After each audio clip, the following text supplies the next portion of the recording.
Muy buenos días a todos los presentes. En este primer ciclo, año 2024, el tercer seminario internacional que tiene como título Automatización y futuro del trabajo, inteligencia artificial, a cargo del doctor Max Henry Chauca Salas. Tiene la palabra usted, doctora María Beatriz Hernán Flores. Muchísimas gracias. Como siempre, dándole la bienvenida al CEL, Instituto Peruano de Inteligencia Artificial y Ciudadanía Digital, a quien ya es parte de él, el doctor Max Henry Chauca Salas, que en esta oportunidad, como bien lo ha precisado el doctor Daniel Malpartida Victorio, va a tratar el tema de la automatización y futuro del trabajo en el contexto de la inteligencia artificial, un tema sumamente relevante, de alto impacto, sobre el cual hay muchas dudas al respecto, muchos intersticios, vacíos, eh, cuestiones que aclarar, que definitivamente el doctor Max Henry Chauca Salas, con la solvencia académica que lo caracteriza como catedrático y profesional de la rama del derecho del trabajo, absolverá y dejará evidentemente claras las atingencias, dudas que puedan sobre la materia presentarse. Bien, el doctor Max Henry Chauca Salas es máster en empleo, relaciones laborales y diálogo social eh, en la Universidad de Castilla-La Mancha, España. También tiene una maestría en Derecho con mención en Derecho del Trabajo y Seguridad Social por la prestigiosa Universidad Nacional Mayor de San Marcos, la Decana de América, y tiene una maestría también en Historia por la misma Casa de Estudios. Es licenciado en Derecho por la misma Casa de Estudios y es columnista. eh, nos regala semana a semana eh, artículos sobre la especialidad y es una persona muy activa, ¿no? En este campo. También es catedrático por la Universidad Nacional Mayor de San Marcos. Bien, el doctor Max Henry Chauca Salas ya se ha presentado en la primera sesión de lo que compone estos seminarios de Derecho e Inteligencia Artificial y Derecho del Trabajo. Y en esta oportunidad nos disertará esta sesión sobre la temática antes dicha. Y le doy el pase, sin más preámbulos, al doctor Max Henry Chauca Salas para que inicie su exposición y nos pueda deleitar con los conocimientos que sobre este punto en particular nos va a hacer conocer. Adelante, doctor. ¿Qué tal? Muy buenos días. Bueno, agradecer en primer lugar a la institución que se encuentra invitándome cada cierto tiempo para exponer este importante tema que es la inteligencia artificial y cómo se relaciona con el mundo del trabajo, del derecho laboral. Bueno, mi exposición va a estar dividida en dos partes. Una primera parte voy a abordar el tema de la automatización y cómo se relaciona con el mundo del trabajo. Y una segunda parte voy a abordar el tema del futuro del trabajo, ¿no? Pero básicamente relacionado con la regulación del trabajo, ¿no? Entonces sería un tema más específico, el futuro del derecho del trabajo. Bueno, para iniciar el primer tema sobre la automatización y el mundo del trabajo, debemos, en primer lugar, señalar que existe un texto muy importante sobre este tema, que es el de Antonio Casilli. Es un sociólogo francés y profesor de Telecom París. Cassily publicó en 2019, hace poco, una obra titulada Esperando a los robots, ¿no? En francés. cuya edición italiana se publicó el año siguiente, en 2020, titulado con un nombre más, más llamativo, Esclavos del Clic. Entonces, en esta obra, Antonio Casilli va a señalar, sobre todo en la primera parte, el tema de los esclavos del clic y también el tema de la automatización.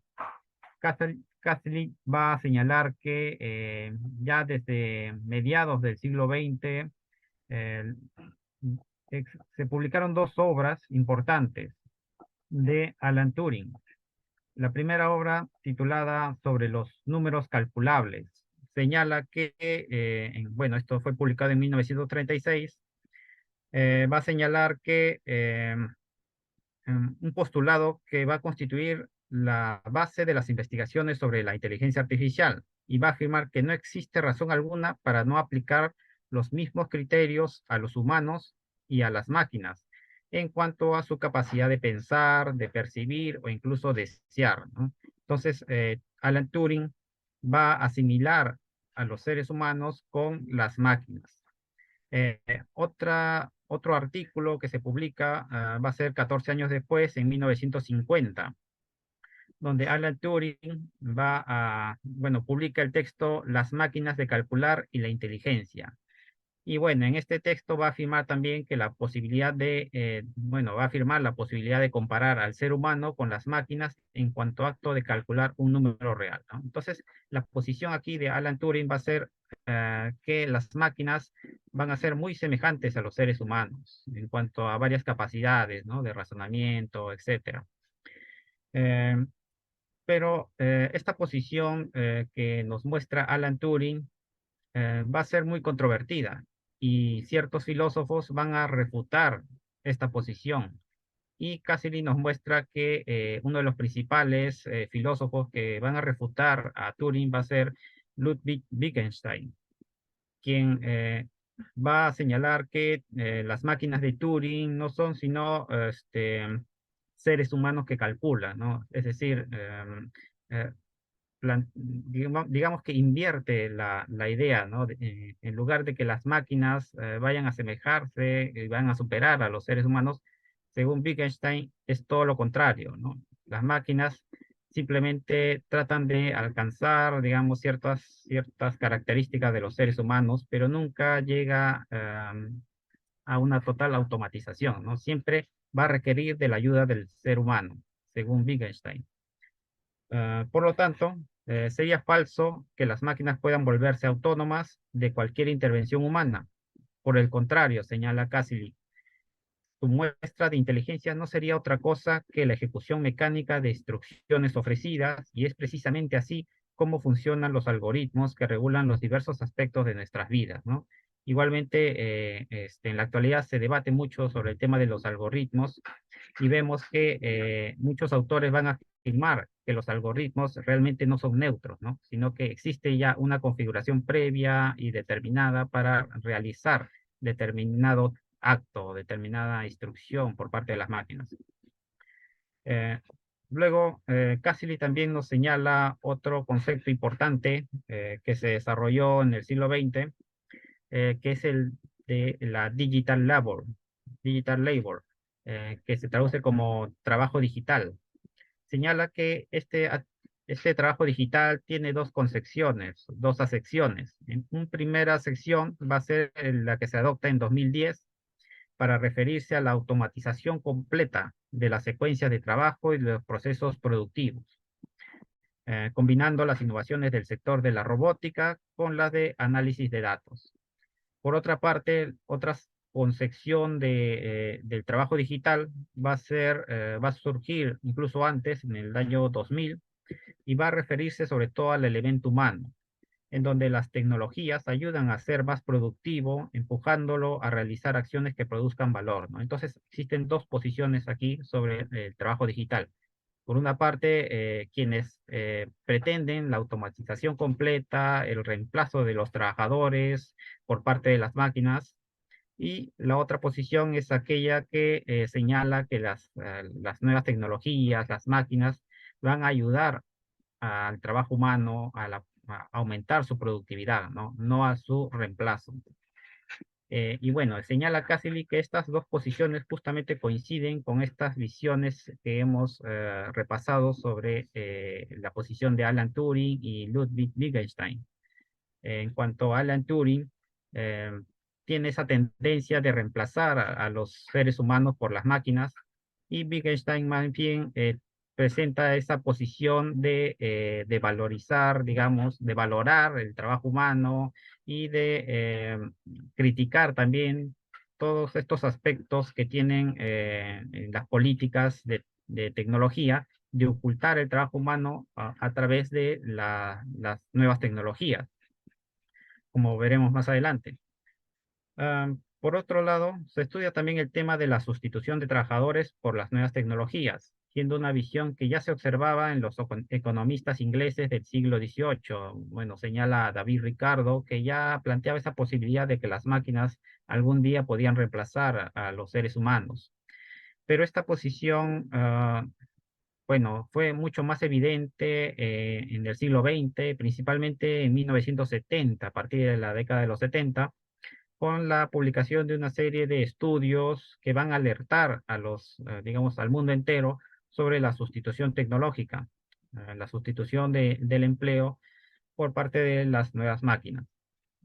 Entre ellos destaca la obra de Jeremy Rifkin, que se titula El fin del trabajo, donde Jeremy Rifkin advierte justamente que el trabajo está por desaparecer producto del reemplazo de las nuevas máquinas, de las nuevas tecnologías. Sin embargo, señala Casily que eh, esta es una posición un poco simplista, pues que es fácil de rebatir, pero para poder rebatir esta posición de Rifkin se debe estudiar en primer lugar cuál es el origen del concepto de trabajo, ¿no? Entonces, si entendemos al trabajo como el trabajo asalariado que solamente se produce en una industria, entonces, eh, digamos, este cuestionamiento del fin del trabajo tendría algún sentido. Sin embargo, el trabajo es mucho más que eso. El trabajo no solo se reduce a las industrias, al trabajo asalariado, sino que en realidad es un concepto amplio. Y bueno, señala también otra obra importante de Dominique Méda, El trabajo, un valor en vías de desaparición, de desaparecer, de 1995, donde subraya la centralidad del trabajo como elemento constitutivo del vínculo social. Y aquí también podríamos mencionar otro texto importante que va a rebatir esta idea del fin del trabajo, que es del brasileño, sociólogo brasileño Ricardo Antunes, que publicó justamente en el año 1995 también una obra titulada Adiós al trabajo, bueno, en interrogación, Adiós al trabajo, donde rebate también esta idea de que se vaya a perder, bueno, o vaya a desaparecer el trabajo producto de las nuevas tecnologías, ¿no? Lo que pasa es que aquí, señala Ricardo Antunes, se está confundiendo el trabajo con el empleo, ¿no? Entonces, puede que exista menos empleo, digamos, formal, clásico, que se venía produciendo en el siglo XX, del trabajador asalariado que cumple sus 8 horas, ¿no? Pero lo que sí existe, en cambio, va a ser una explosión de nuevas formas de trabajo, como actualmente lo estamos viviendo, por ejemplo, en el caso de los trabajadores por plataformas digitales, ¿no? Entonces, surgen trabajos atípicos, nuevos, eh, y bueno, esto refuta la idea de que el trabajo en sí va a desaparecer. Ujú. Bueno, respecto del estudio clásico de Osborne y Fry del año 2013, también Casely se pronuncia en este texto. Bueno, un poco para mencionar sobre este estudio, es ya clásico, donde Osborne y Fry señalaron que dentro de unos años el 47% de puestos de trabajo en Estados Unidos iba a desaparecer, lo que dio una alerta a todo el mundo de las posibilidades de desaparecer muchos puestos de trabajo, bueno, en el mundo incluso. Pero posteriormente ya vinieron las críticas a este estudio de Osborne y Fry, y bueno, algunos señalaron que cuestionaron su metodología, pues solamente usaron un 10% de una submuestra para afirmar la posibilidad de sustitución en todas las funciones laborales. Otros señalaron también que en- criticaron que el estudio de Frey y Osborne solamente se centró en puestos laborales y no se centró en las tareas. Cuando en un puesto laboral sabemos que existen diversas tareas que pueden ser sustituidas, mas no realmente todas, ¿no? Entonces, aquí también hay otro cuestionamiento del estudio de Frey y Osborne. Ah, también se criticó, por ejemplo, que no tomaron en cuenta que las nuevas tecnologías también posibilitaban la creación de nuevos puestos de trabajo. Y finalmente se les criticó que no existía un análisis de las relaciones sociales de producción, básicamente que no tomaban en cuenta las posibilidades de resistencia por parte de los trabajadores, ¿no? Es decir, los sindicatos, la organización de los trabajadores. Entonces, es un poco un estudio idealista que tiene muchos cuestionamientos. Bueno, el texto destaca también la idea de transferencia del trabajo. Este es un concepto también muy importante, transferencia del trabajo al consumidor, donde Cassily va a señalar que en la actualidad, debido a a esta fragmentación del trabajo en microtareas, eh, incluso estas pequeñas tareas van a ser dirigidas a los consumidores, quienes por medio de una serie de clics en la computadora, los propios consumidores están realizando pequeños trabajos, digamos, no remunerados. Es el caso, por ejemplo, de cuando Google eh, extrae información por parte de los consumidores, cuando realizan, digamos, los populares CAPTCHA, en donde una persona identifica unas letras borrosas y, bueno, todo esto va alimentando a la industria de la inteligencia artificial, pero es un trabajo, según Cassily, no remunerado, ¿no? Bueno, en otras ocasiones también se les remunera de manera muy precaria, sobre todo en los países del sur global. Bueno, también bueno, un aspecto muy importante que debemos señalar aquí es que Cassily nos alerta del problema de la fragmentación de los empleos en microtareas elementales subcontratadas y la implantación de micropagos en lugar de remuneraciones, de tal modo que la automatización sería un artificio para desviar la atención de las decisiones corporativas de reducir las remuneraciones de los trabajadores, ¿no? Entonces, aquí ya plantea una posición muy crítica a Cassidy y va a señalar justamente que esta apariencia que se le da de la automatización de ciertas actividades, lo que realmente está ocurriendo es que hay una intención de reducir las remuneraciones bueno, del factor humano, ¿no? Bueno, nos señala, por ejemplo, el cajero automático, ¿no? El cajero automático realmente no es una automatización completa, sino que se traslada las funciones bueno, de la transacción, del conteo de dinero a los propios consumidores, ¿no? Entonces, cuando uno va al cajero, lo que realmente el que realmente realiza el trabajo es el propio consumidor, ¿no? Entonces, no existe, según Cassidy, en ningún caso una automatización completa, sino que siempre va a haber un factor humano que va a alimentar a estas tecnologías. Y bueno, también señala que la lógica de los robots no serían sino ficciones útiles por medio del cual se manifiesta la voluntad de los propietarios de obstaculizar cualquier movimiento de oposición. Entonces, también hay una suerte de crítica aquí que hace Cassily al señalar que las grandes empresas que dominan las nuevas tecnologías también presentan una serie de oposiciones con respecto a la posibilidad de organizarse por parte de los trabajadores. Vemos que en muchos casos a nivel mundial, los trabajadores de estos dispositivos, de estas microtareas, se les hace muy difícil su organización, ¿no? El caso de Amazon, por ejemplo, ¿no? Google, entre otros. En una entrevista del 2017, Cassidy señaló que es muy importante la presencia de los sindicatos y que estos deberían recuperar el terreno perdido, pues los Tarkers, lo que le llama a estos trabajadores de microtareas de Amazon, realizan tareas demasiado pequeñas para que se les tome en cuenta, ¿no? Eh, También podemos mencionar aquí a aquellos trabajadores que van a alimentar, digamos, a estos dispositivos tecnológicos, a estas plataformas tecnológicas, a través de trabajos, si bien remunerados, tienen esa, digamos, ese sentido también de sobreexplotación. ¿En qué sentido? Por ejemplo, aquellos trabajadores que tratan de, mejor dicho, su función es la de regular la actividad de estas, bueno, de estas redes sociales, por ejemplo, ¿no?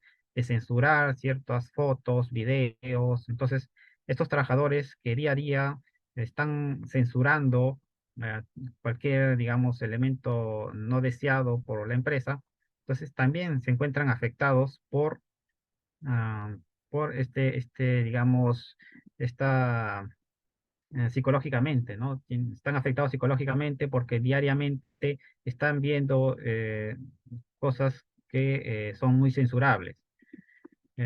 Y esto es parte de una explotación también de la actividad de los trabajadores en las redes sociales.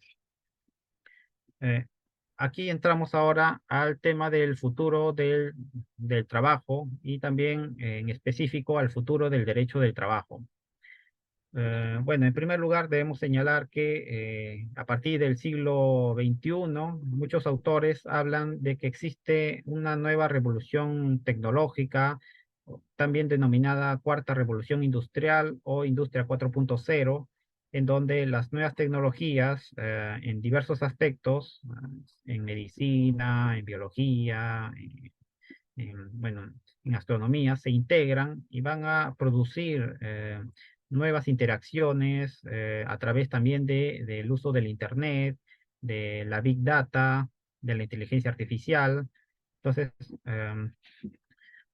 este nuevo panorama, vamos a ver que también se encuentra afectado por las políticas de tecnología que se vienen realizando. Um, y bueno, estas políticas tecnológicas, lo que se les critica, por ejemplo, Ricardo Antunes, el sociólogo brasileño, va a señalar que es solo una reproducción de aquellas políticas que ya se aplicaban en los sistemas productivos anteriores, como el Taylorismo o el Fordismo, en donde se trata de extraer mayores ganancias de los trabajadores en un beneficio unilateralmente dirigido a las grandes empresas. Bueno, entonces esta nueva era tecnológica va a reproducir, digamos, esta explotación que ya se venía dando en las revoluciones anteriores. Em, Respecto del futuro del derecho del trabajo, podemos encontrar diversas opiniones, tanto optimistas como negativas. Principalmente no solo con la influencia de las tecnologías, sino que ya en la actualidad con la influencia de la globalización, de las políticas neoliberales que se han expandido, entre otros aspectos.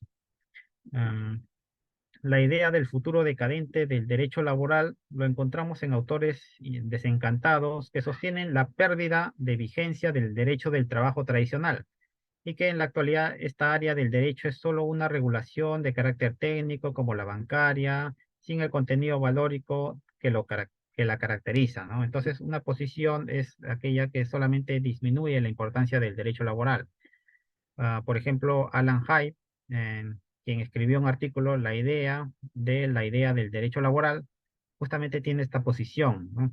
Eh, por otra parte, visiones menos pesimistas señalan la imposibilidad del derecho del trabajo de desarrollarse, dado que se basa en un tipo de trabajo que es actualmente minoritario frente a la diversidad y fragmentación del mismo, ¿no? Efectivamente, el derecho laboral que actualmente conocemos surgió en el siglo XIX, en donde va a estar dirigido básicamente al trabajador industrial que cumple, bueno, determinadas horas de trabajo, eh, que en la actualidad digamos que ha existido o existe un cambio muy profundo en las relaciones laborales.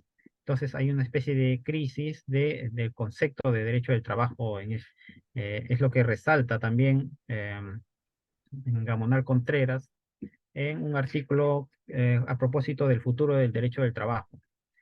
Otros planteamientos, señala Gamonal Contreras, son un tanto vagos o imprecisos, pues constata la necesidad de un nuevo punto de partida para el derecho laboral, de una narrativa distinta, abierta a las nuevas realidades, de los cambios tecnológicos y de la globalización, pero se trata de una propuesta que queda abierta a una búsqueda de un camino un poco claro, ¿no? Entonces, también debemos mencionar que existe una mirada extrema del análisis económico del derecho, en su vertiente más neoliberal, que postula la irrelevancia e ineficacia del derecho del trabajo frente al mercado y la necesidad de la desregulación. Bueno, según Sergio Gamonal Contreras, llama la atención que estas políticas del análisis económico del derecho hayan ganado mucha popularidad entre los políticos y quienes se encargan de expedir las leyes, cuando realmente la economía es una ciencia social, igual que otras ciencias sociales como la historia, como la antropología, entre otros. Entonces, lo que es- afirma Gamonal Contreras es que estas propuestas desreguladoras, lejos de ser una especie de ciencia exacta, están mucho más cerca a una mera ideología a favor de los más acaudalados. Ah, pero señala Gamonal Contreras que existe también otras miradas más optimistas que plantean la necesidad de enfatizar la tutela del trabajador tradicional y del trabajador flexible.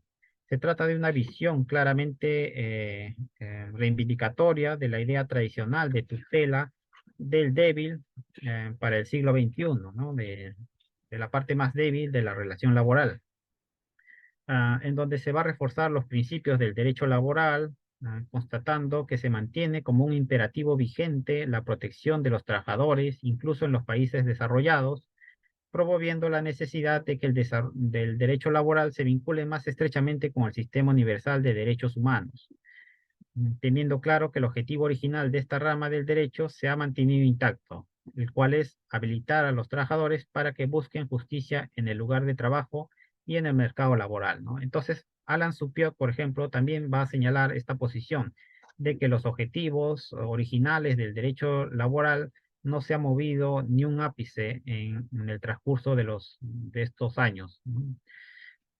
Em, de este modo, frente a las transformaciones del trabajo por las nuevas tecnologías, la globalización, las políticas neoliberales, etcétera, se debe reconocer que el derecho del trabajo ha realizado ingentes esfuerzos para evitar su desmantelamiento, procurando ensanchar sus fronteras y abarcar las denominadas zonas grises.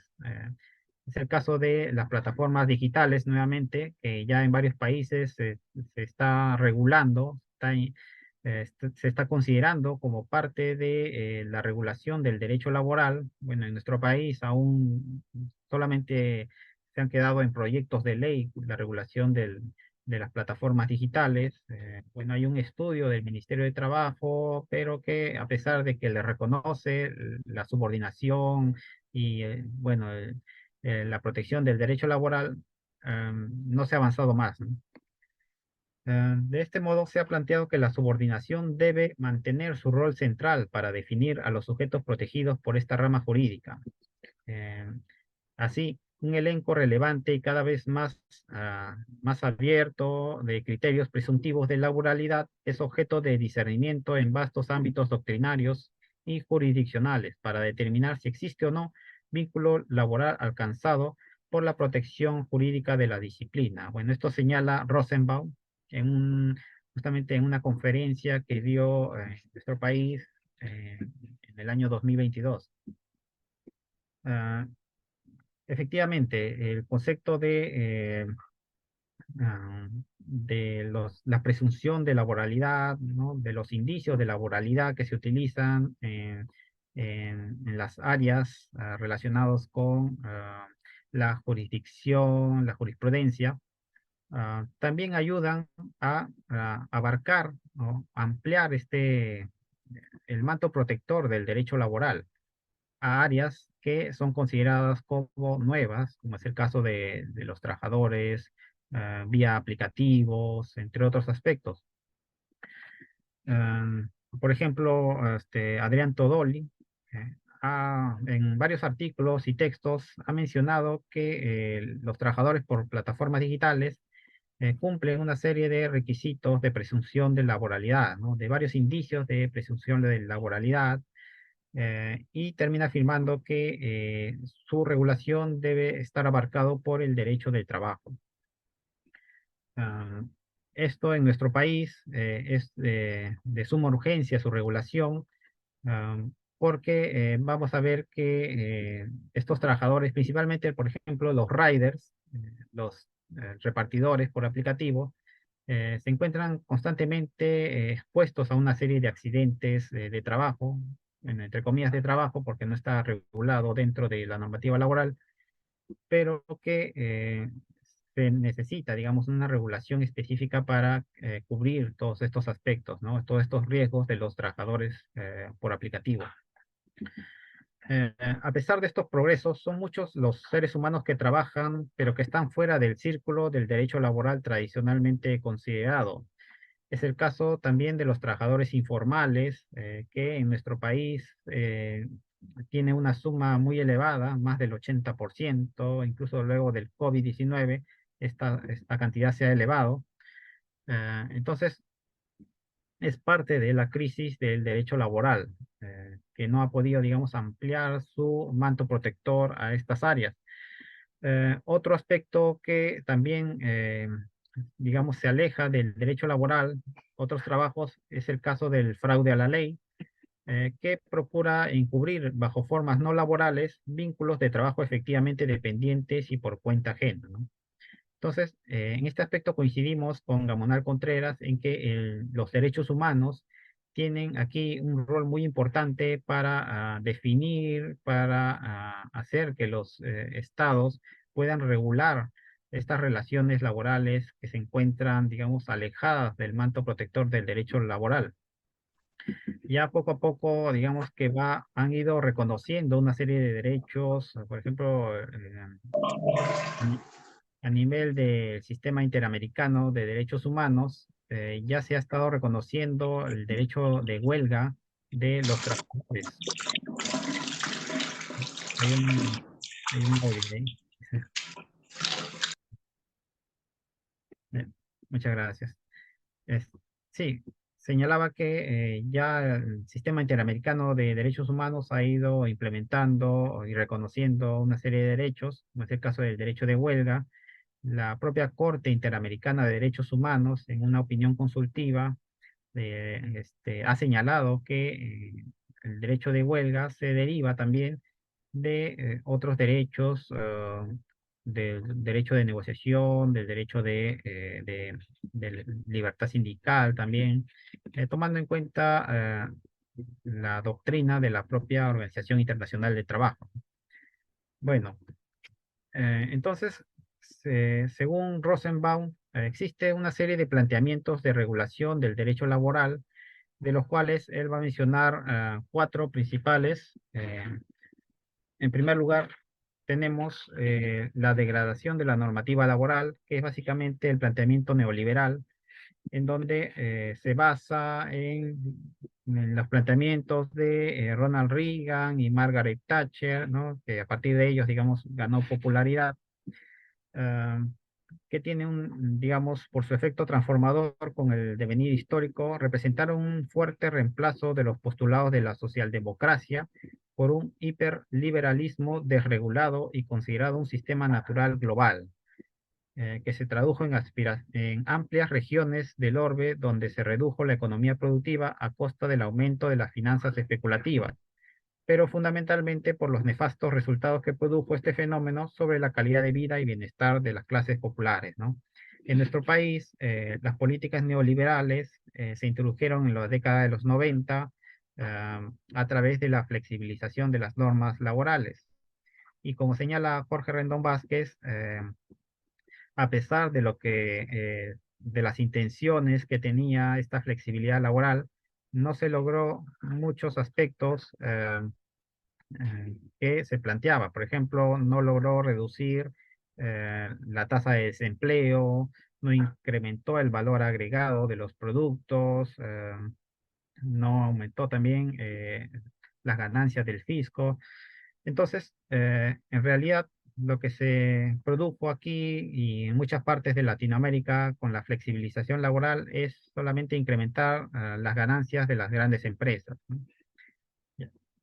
Bueno, en segundo lugar, otro planteamiento de regulación del derecho laboral frente a estos cambios, estas transformaciones del mundo del trabajo, principalmente por las nuevas tecnologías, lo tenemos en el mantenimiento de la estructura de un derecho laboral tradicional como modelo unitario, ¿no? Entonces, no se abandona aquí los paradigmas centrales de subordinación y el trabajo asalariado como delimitadores de la esfera de actuación, pero en cambio las prestaciones de actividad que quedan excluidas y extramuros de la figura tradicional de los sujetos, ¿no? Empleador y trabajador asalariado, y del objeto, esto es, trabajo humano, subordinado y por cuenta ajena, tendrán que regularse desde el derecho común, civil o comercial, ¿no?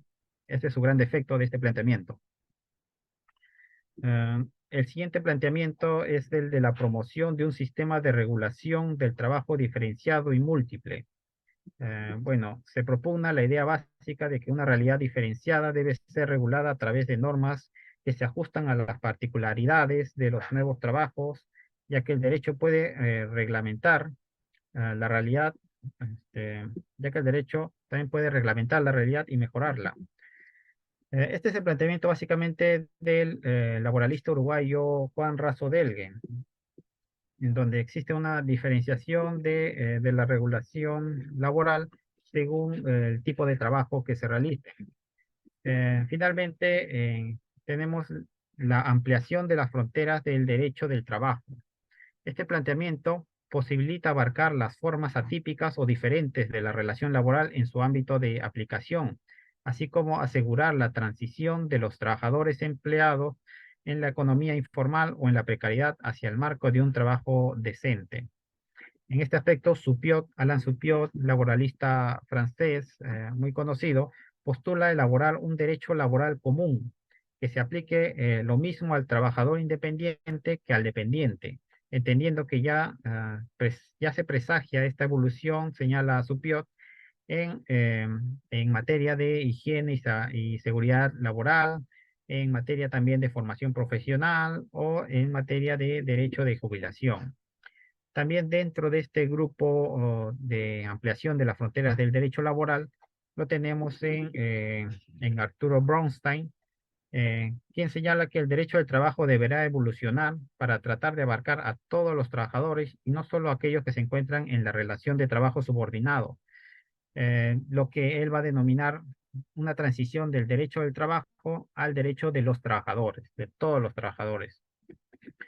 Ah, también debemos mencionar el planteamiento del propio Rosenbaum, que va a considerar el derecho del trabajo, o perdón, el derecho del y para el trabajo global. Entonces, aquí lo que plantea Rosenbaum es que el derecho del trabajo se internacionalice y bueno, pueda regular todos los aspectos relacionados a la actividad laboral, incluso las actividades atípicas.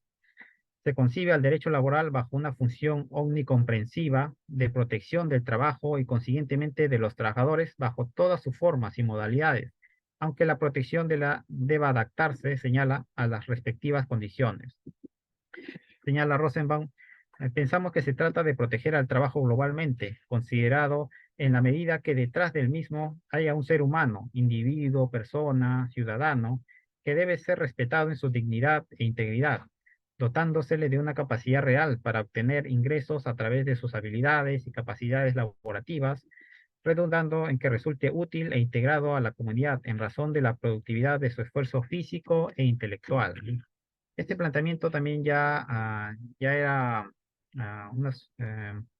también mencionado por el laboralista Humberto Romagnoli, que cuestionaba que desde hace mucho tiempo el trabajo era ligado a la posibilidad de ser ciudadano, ¿no? En cambio, lo que plantea Romagnoli es que la idea de ciudadanía debe integrar, digamos, las posibilidades de obtener un empleo, ¿no? Es decir, cambiar esta visión del trabajo ciudadanía.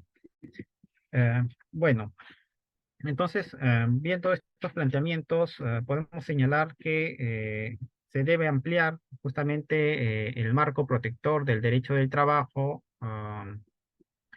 pues esta ha sido su finalidad desde los inicios de esta rama jurídica. Es decir, proteger a la parte más débil de la relación laboral. Y bueno, muy secundariamente, los planteamientos de la subordinación, de estos aspectos que encuadran la configuración del derecho laboral en de una determinada actividad, ¿no? Entonces, en base a esto, es que se debe plantear una regulación de todas las actividades laborales y abarcar también la protección por parte de esta rama jurídica, ¿no? Entonces, el derecho laboral debe cambiar para poder ampliar su marco protector. Esto es una de las primeras conclusiones que podemos señalar aquí. Otra conclusión que podemos señalar es que frente a las nuevas tecnologías, estas no van a ser consideradas o no deben ser consideradas como neutras. Es decir, la tecnología en sí no va a constituir un progreso para la sociedad, sino que esta debe ir regulada por las políticas en esta materia. Unas políticas que no degraden la actividad laboral o busquen su sustitución, sino que busquen una posibilidad de que el trabajador pueda aumentar su productividad, y todas estas políticas para realizar esto deben enfocarse en una serie de actividades como la propia formación profesional, la formación de los trabajadores en materia tecnológica. Otro aspecto que debemos señalar aquí, y es lo que también ha resaltado en otro libro de Stefano, Valerio de Stefano y Aloisi, un texto titulado Tu jefe es un algoritmo, es que se debe aminorar esta alerta que muchas veces se dan sobre la sustitución tecnológica, pues muchas de estas alertas en realidad lo que buscan es que el trabajador se mantenga con la cabeza agachada y acepte, digamos, cualquier configuración desprotectora de las relaciones laborales, ¿no? Entonces, eh, se debe observar que los estudios, por ejemplo, de Fry y Osborne, en realidad han tenido muchas críticas. La sustitución del 47% de puestos laborales de aquí a algunos años realmente ha sido muy cuestionado desde el año 2013, este estudio. Incluso hay un estudio de la propia OCDE que ha tomado en cuenta las microtareas y la sustitución tecnológica y ha señalado que este porcentaje disminuye a un 9%, ¿no? Entonces, no debemos irnos a los extremos de señalar que no va a haber una sustitución tecnológica en ningún puesto laboral. Sí va a haber, pero que no va a ser, digamos, eh, esta sustitución tan abrupta y lo que ha señalado Aloisi, ¿no? La robocalipsis, ¿no? De que la mayor parte de los puestos de trabajo van a ser reemplazados, ¿no? No es así. Esta es otra conclusión que debemos señalar aquí. Eh, y finalmente, debemos señalar que el derecho laboral desde sus orígenes ha sido afectado por la sustitución, mejor dicho, por los cambios tecnológicos, ya desde el siglo XIX y en el siglo XX incluso más, con el auge de los sistemas productivos, el Taylorismo, el Fordismo. pero que realmente lo que se ha buscado en estas políticas tayloristas y fordistas es la extracción de mayor ganancia ah, por parte de las grandes empresas, ¿no? Y entonces la cuarta revolución industrial o la industria 4.0, que ya existen muchos estudios actuales, lo que realmente va a hacer es reproducir todas estas, digamos, políticas de explotación dentro del marco capitalista donde se desenvuelve, ¿no? Como es lógico.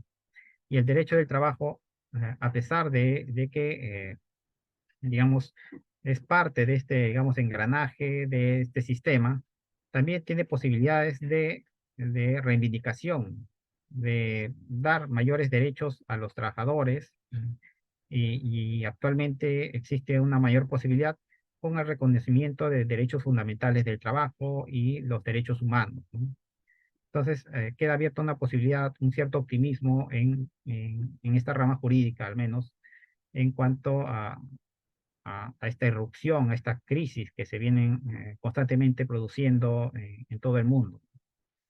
Lo que Antonio Bailos ha señalado también, este profesor de la Universidad Castilla-La Mancha, que existe con las crisis económicas una culpabilización del derecho del trabajo. Entonces se ve al derecho del trabajo como la culpable de todas las crisis económicas y por eso es que se le ataca, se le desregula, ¿no? Entonces, teniendo en cuenta esto, debemos fortalecer a esta rama jurídica y sobre todo la actividad sindical, ¿no? Que sobre todo en nuestros países ha quedado muy disminuida, sobre todo por que es parte de toda una política que, eh, que va a disminuir esta concepción democrática de la sociedad, ¿no? Entonces, en países donde hay mayor democracia, el desarrollo de los sindicatos es mucho mayor, ¿no? Entonces, es una especie de medidor de cómo van las democracias en los países del mundo, ¿no? Digamos, la actividad sindical. Bueno, esto básicamente quería mencionar como rasgos fundamentales de las relaciones entre la automatización, el trabajo y el derecho laboral. Bueno, muchas gracias. Doctor Max Henry Chao Casala, muchas gracias a usted de parte del equipo de trabajo del Instituto Peruano de Inteligencia Artificial. Siempre muy interesante los aportes que nos deja. Y bueno, seguir investigando, documentándonos, seguir leyendo, ¿no? Toda esta literatura que generalmente en estos tópicos no vienen del extranjero.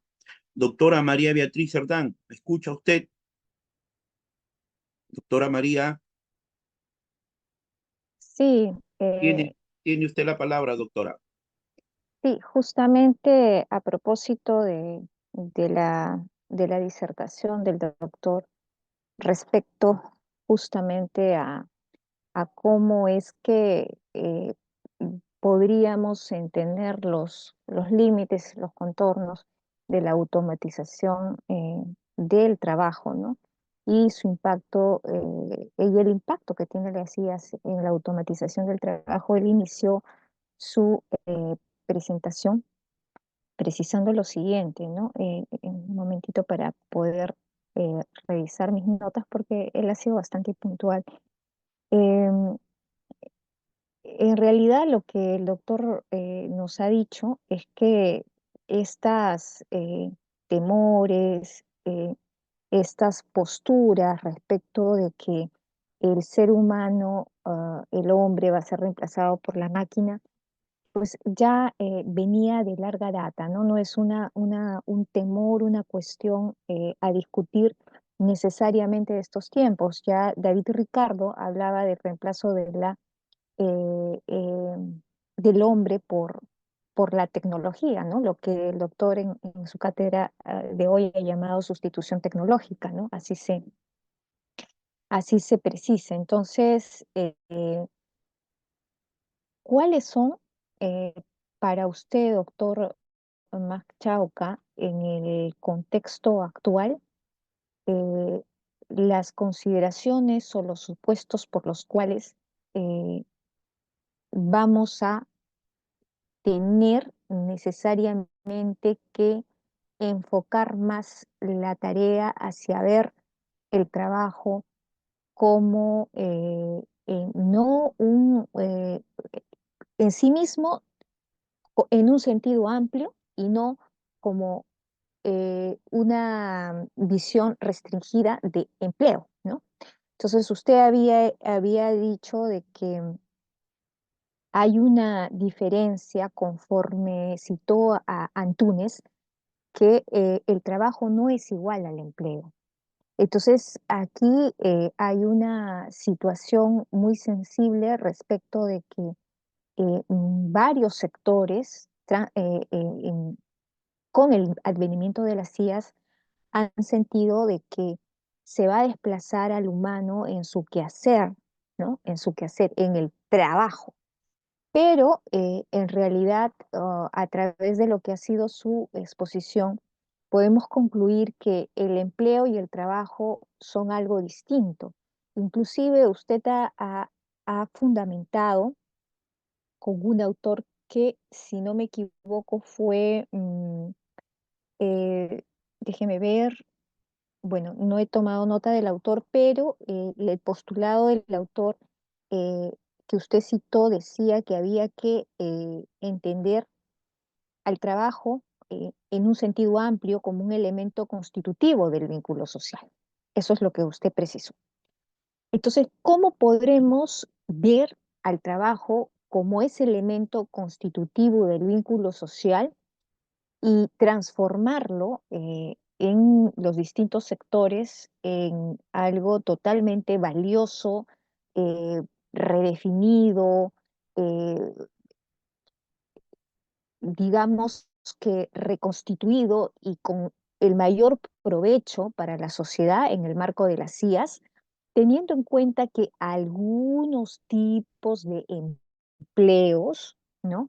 Se van a necesariamente sí que reemplazar por las IAs, ¿no? Por las máquinas. Eso en primer lugar. O sea, ¿cuáles serían las condiciones en las cuales nosotros deberíamos preservar ese vínculo social constitutivo de el trabajo en cada una de las instituciones o de los sectores para diferenciarlo de los empleos, ¿no? Porque claro, es fácil desde lo teórico de pronto decir es distinto, pero lo difícil es plasmarlo en la práctica, ¿no? O sea, ese discurso, cómo yo lo plasmo, por ejemplo, en el sector justicia, ¿no? ¿Cuándo sí, por ejemplo, es un empleo y cuándo sería de pronto la expresión de un trabajo que tenga vínculo constitutivo, un elemento constitutivo del vínculo social?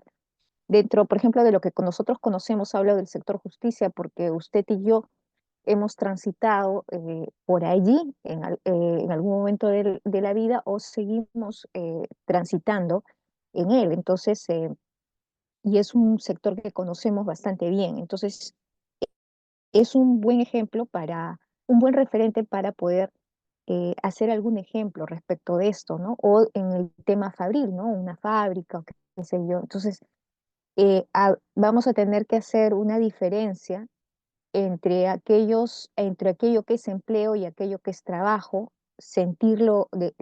entenderlo desde un punto de vista amplio, para no caer en la zozobra, para no caer en una situación de alarma, y cómo hacer entender al trabajador, a quien realiza determinada acción, que esto se debe entender así, ¿no? Y que se va a recomponer ese empleo en un sentido más amplio, redefiniéndolo y dándole de repente un valor agregado a través de algunas otras formas de realizar ese trabajo que va a ser una tarea más compleja, porque en otras oportunidades yo he citado al doctor Atienza y el doctor Atienza decía que con el advenimiento de las IAs, muchos abogados tenían su reemplazo, ¿no? Su sustitución tecnológica.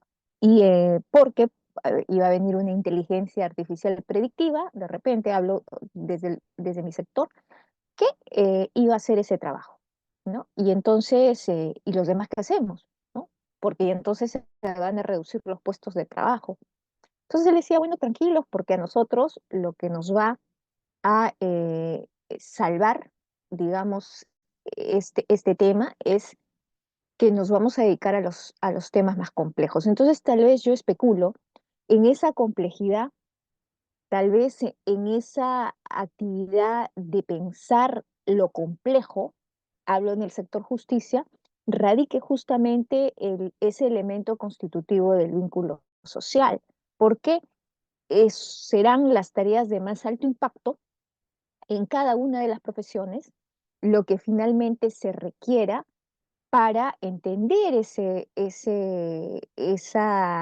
el no como un empleo, sino que cada puesto se vea desde el sentido del trabajo desde una manera más amplia. Es mi especulación. Entonces, esa es la manera como yo lo entendería, pero no sé qué es lo que me podría decir usted sobre el particular. Y lo otro es eh, la automatización nos lleva a dejar de realizar ciertas actividades y destrezas de una manera repetitiva, de una manera, las cosas menudas. Entonces, esta automatización de determinadas actividades definitivamente genera una pérdida de habilidades y destrezas en algunas cuestiones específicas. Por ejemplo, en el tema del sector justicia, en el tema de una fábrica, qué sé yo. Cuando vino el advenimiento en lo fabril, cuando vino la revolución industrial, fue la especialización del trabajo una gran consecuencia de la revolución, ¿no? Industrial. Y esa especialización del trabajo hizo que existieran especialidades dentro de cada profesión, venimiento en lo fabril, cuando vino la revolución industrial, fue la especialización del trabajo una gran consecuencia de la revolución, ¿no? Industrial. Y esa especialización del trabajo hizo que existieran especialidades dentro de cada profesión o dentro de cada oficio, dentro de cada quehacer. ¿Qué tan importante es la especialización del trabajo en el marco del advenimiento de una inteligencia artificial? Eh, Nosotros, al decir que vamos a transitar a realizar las tareas más complejas, deberán ser tareas complejas cada vez más específicas o deberán ser tareas complejas, pero que que tengan un carácter amplio. Es decir, el profesional tendrá que, en todo caso, eh, tener el nivel de realizar lo complejo, pero para diferentes aspectos o de su rubro o de su rama, o dentro de lo complejo siempre tender a la especialización. ¿Usted cree que la IA generará el mismo impacto que en la revolución industrial se generó en los empleos respecto de la especificidad, especialización? ¿O cree que el impacto de la IA aquí, en este contexto, no va a ser así, que podrían darse casos de la especialización y podrían darse casos de que definitivamente por ahí no va a evolucionar o impactar de esa manera la IA en el trabajo? Porque en el sector justicia lo que se está haciendo ya están especializados, divididos en distintas áreas, y la IA lo que va a hacer es que dentro de cada área se especialicen más, pero también podría ser eh, contraproducente, ¿no? Porque lo que se está atendiendo en algunos lugares es, por el tema de la profesión, a abrirse como consultores, a tener una actividad digamos, no tan restringida a una especialización en el aspecto complejo, sino más amplia. Ver desde tu profesión, pero desde una manera más holística. ¿Qué comentarios le merece eso? Sí, muchas gracias por la pregunta. Bueno, las distintas preguntas, ¿no? Eh, bueno, un poco para ordenar, debo comenzar con su comentario inicial sobre que ya desde hace muchos años se alertaba sobre esta sustitución de las máquinas, ¿no? De puestos de trabajo. Bueno, debemos mencionar también aquí de que de esta propia corriente del ludismo que se generó en el siglo XVIII, en donde, o destructores de máquinas, ¿no? Donde destruían las máquinas porque se creía que estas estaban reemplazando el trabajo humano. Entonces ya desde esa época existía un rechazo de las máquinas por considerarlas como desplazadoras del trabajo humano. Sin embargo, con el tiempo se demostró que a medida que avanzaba la tecnología, se iban creando también nuevos puestos laborales producto de estas nuevas tecnologías. Y en muchos casos se denomina la falacia ludista, esta alerta que se da en materia tecnológica y de sustitución del trabajo humano. Entonces, digamos, esta alerta, como he mencionado en esta conferencia, nuevamente se repitió en la década de los 70 con estos estudios que existían sobre sustitución tecnológica en la década de los 70 con obras como de El fin del trabajo de Jeremy Rifkin o André Gorz también publicó Adiós al proletario, ¿no? Que iba a desaparecer el proletario por estas nuevas actividades que surgen muy distintas a la del obrero fabril.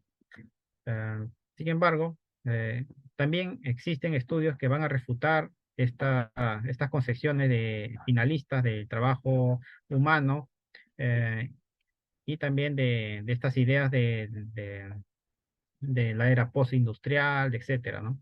Así, por ejemplo, he citado a Ricardo Antunes en su obra Adiós al trabajo, ¿no? En interrogante, o también la otra obra importante de él, Los sentidos del trabajo, donde va a señalar que en realidad el trabajo no va a desaparecer, pues se debe concebir al trabajo en su sentido amplio, en donde no solamente es el trabajo del obrero en las fábricas que produce un objeto, sino también eh, los trabajadores de servicios que en la actualidad ha aumentado de manera considerable.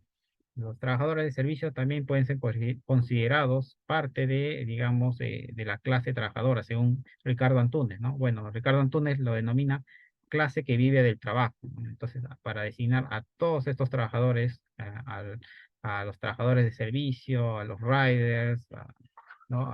Bueno, a todos los trabajadores, tanto de servicios como de propios obreros fabriles.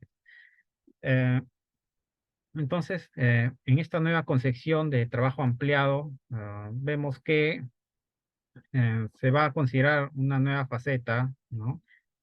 No solo Ricardo Antunes considera esta ampliación de la concepción del trabajo, sino también otros autores que, bueno, tienen una tendencia también neomarxista, en el sentido de que se basan en una obra un poco conocida de Marx titulada El libro inédito, ¿no? O el capítulo inédito, en donde Marx, a diferencia del Capital, va a señalar en este capítulo inédito del capítulo 6 del libro 1 del Capital, que no se publicó junto con el Capital, va a considerar Marx la posibilidad de que los trabajadores de servicios también produzcan valor, ¿no?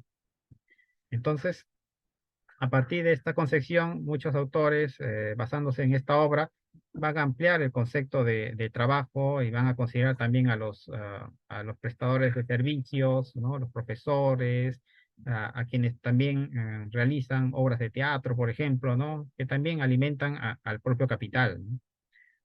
Entonces, esto en el terreno sociológico vemos que va a haber una concepción más ampliada del concepto de trabajo. También, eh, con respecto a la sustitución tecnológica, ah, como se ha mencionado también en la conferencia, y un poco para ahondar más en este tema, Antonio Casili señala, por ejemplo, que el caso de los cajeros automáticos no impidió que se redujeran puestos de trabajo en los bancos. Todo lo contrario, esto permitió que existieran más agencias de bancos en todas partes, y esto incluso en lugar de disminuir los puestos de trabajo, más bien los aumentó, ¿no? Entonces, si bien los cajeros automáticos realizan funciones que también puede realizar un ser humano, ah, lo que ocurrió aquí es que la expansión de esta, digamos, de esta empresa permitió también la posibilidad de formar nuevos puestos de trabajo, bueno, para muchos, en este caso los bancos, ¿no? Entonces, esto se produce así también en diversos aspectos de la actividad empresarial. Entonces, no todo va a ser sustitución tecnológica y pérdida de empleo, sino que también se va a producir nuevos empleos con las propias tecnologías, ¿no? Ah, con respecto a los trabajadores que van a ser sustituidos, existen muchos estudios y básicamente se señala que quienes tienen mayores posibilidades de sustitución de sus puestos de trabajo son aquellos trabajadores que realizan actividad repetitiva y sobre todo actividad manual, ¿no? Entonces, actividad manual y repetitiva son las que tienen mayores posibilidades de ser sustituidos. Cambio, actividad, entre comillas, intelectual, o actividad no repetitiva, más creativa, son más difíciles de ser desplazados por las propias computadoras, ¿no? A pesar de que la intención de la inteligencia artificial es justamente equiparar estas cualidades a la del ser humano, incluso hay facetas que se señalan, ¿no? Que algún día la inteligencia artificial va a sustituir en todas las capacidades del ser humano, ¿no? Pero eso todavía yo creo que está muy lejos, o hay una imposibilidad incluso de poder realizar esto. Ah, la importancia de la especialización en cuanto a tecnología es realmente evidente en bueno, en estos tiempos actuales, principalmente porque cada vez más se va introduciendo las tecnologías en toda actividad laboral, incluso aquellos en donde no se usen computadoras. Los trabajadores incluso tienen que utilizar un celular para poder comunicarse o para poder recibir instrucciones por parte de los empleadores, ¿no? Entonces, hasta en las mínimas actividades vemos que se está utilizando tecnología, ¿no? Entonces, la especialización, el uso de tecnologías, de cómo utilizarlas, aprender a utilizar las tecnologías, va a ser un punto clave para la posibilidad de mantener los puestos de trabajo también. Entonces, aquí podemos mencionar una obra de Manuel Castel, que, bueno, en realidad son 3 tomos sobre la sociedad red. Manuel Castel va a señalar que eh, eh, con el desarrollo de las tecnologías se va a producir una fragmentación de la actividad laboral entre actividades súper especializadas relacionadas con las nuevas tecnologías y otras actividades más relacionadas con el carácter manual, más precarios, menos, ¿no? Con una reducción de sus derechos laborales, entre otros, ¿no? La subcontratación, las posibilidades de despidos, más aumentan en este sector. Entonces va a haber una especie de bipolaridad en el trabajo, ¿no? Entonces, quienes van a estar más beneficiados van a ser justamente aquellos que dominen más las nuevas tecnologías. También el tema de la inteligencia artificial y cómo impacta en este siglo XXI a nosotros, en específico a países de escaso desarrollo industrial.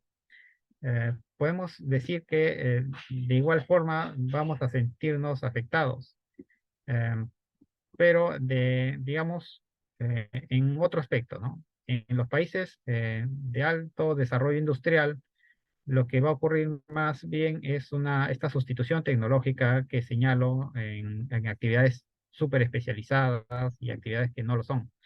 En cambio, en países como el nuestro, lo que ocurre va a ser más bien una precarización de los puestos de trabajo. Entonces, ya lo podemos ver con el uso de los aplicativos en el trabajo. Por ejemplo, el caso de Uber, el caso de los riders, los repartidores por aplicativo, donde se desvanece esta protección del derecho laboral y lo que ocurre más bien es la intervención del derecho común, del derecho civil, del derecho comercial, y donde existe una escasa protección, ¿no? Frente a accidentes laborales, una disminución de las remuneraciones de estos trabajadores, ¿no?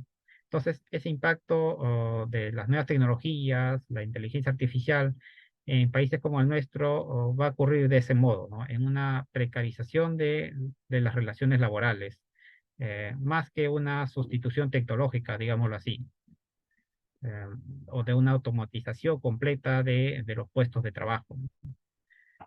Sí, básicamente espero haber contestado las preguntas que me han señalado. Sí, sí, Gracias. doctor. En realidad, lo que usted dice, comparto lo que usted dice y aún no hay una contingencia. Nosotros en la realidad peruana ya veníamos transitando en una precarización de la concepción de las relaciones laborales.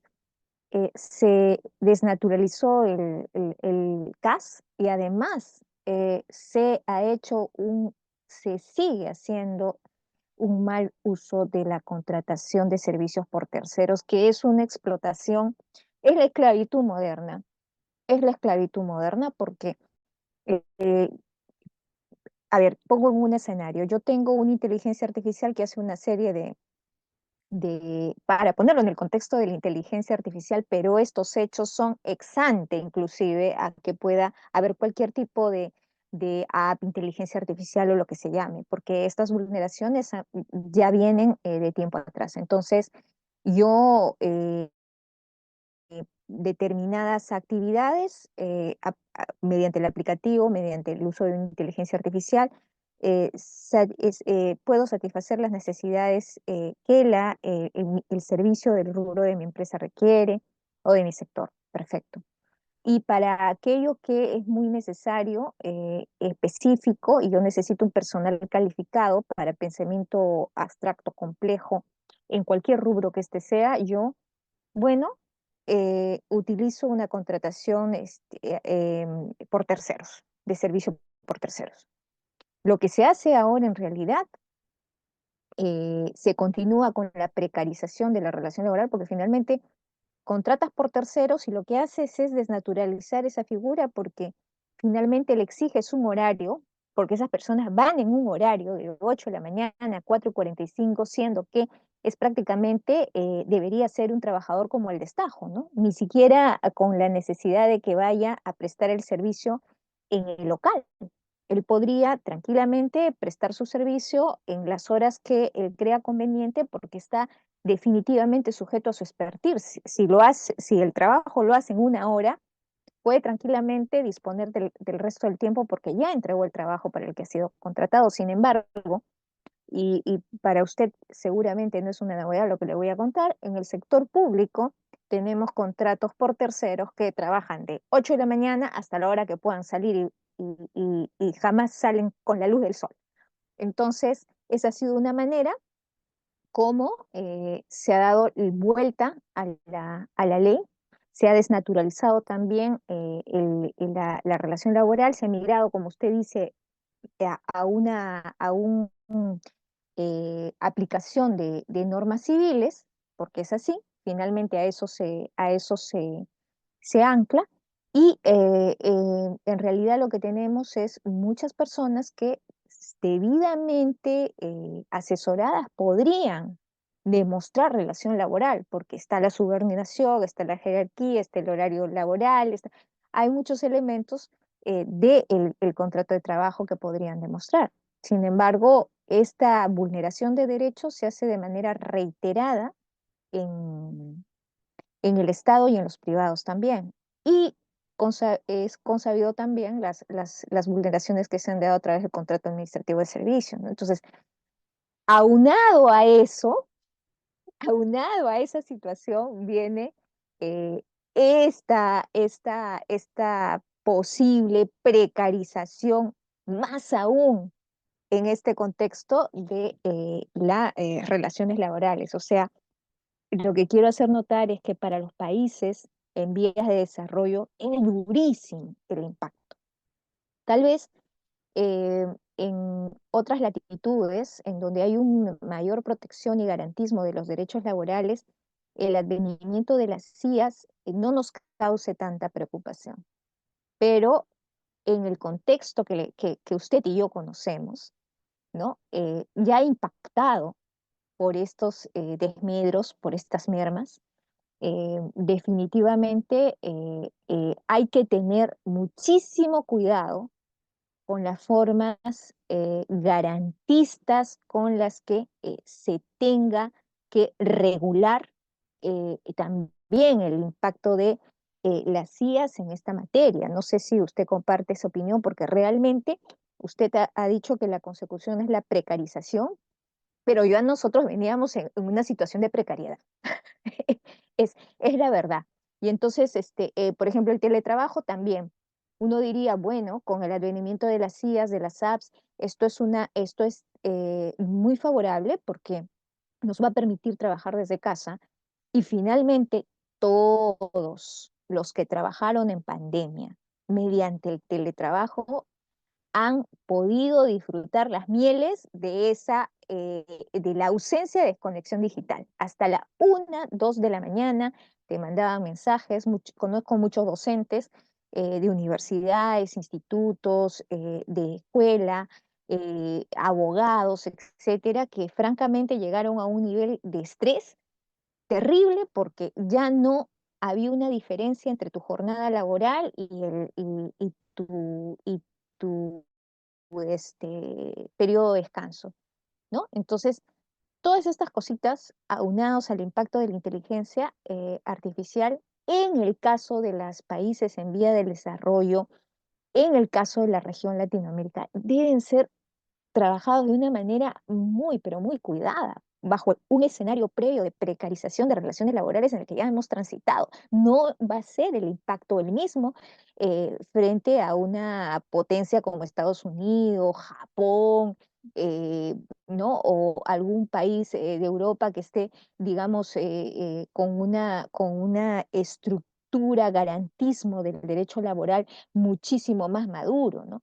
Entonces, eso es lo que yo quería hacer notar. Ahora bien, en la mensajería María, dice, doctora María, sí, dígame. ahora, Andrés Felipe, colaborador del instituto, está levantando la mano, pero a lo que Ah, usted perfecto. señalaba, pero permítame, a Ajá. lo que usted señalaba, Andrés, doctora María, por Ujú, favor, del libro, este libro lo pueden descargar ustedes en internet, está libre y gratuito. Tecnología, conocimiento y vigilancia, 5 ensayos sobre tecnología de la fuente que ha citado el doctor Max.